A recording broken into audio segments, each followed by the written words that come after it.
Dahil naubusan tayo ng gasol, social muna yung ating paglutuan. Ayan. Busy yung Mamang Mario eh. Para pumick up ng gasol sa Petron. Ay nako. Ginamit natin yung lutuan ng aking anak. Di ko alam ang pinipindot ko dyan. Una pala, hindi gagana pala ito kung hindi mo muna ipatong yan. To. Papatong mo muna pala yan. Ay nako naman, Wilma. Wala yan sa bundok. Bundok tralala. Oh, ayan na.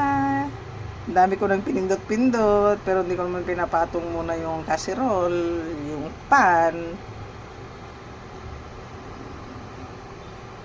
Ganun pala yun. O, sige, next time alam ko na. Ayan, no, kumukulo na. Galing, ano? High technology na talaga ngayon. Ayan, si Tough Mama.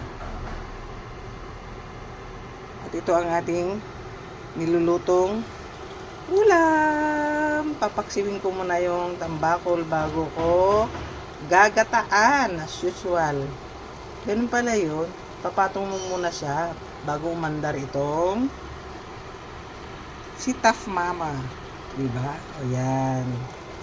O, diba? Ay, naku. First time. It's my first time.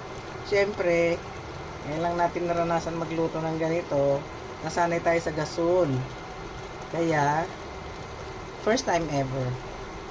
Charge to experience. Ayan. Di na nakatiis, tinanong na sa aking anak. Siyempre, kahit maghapon tayo dito.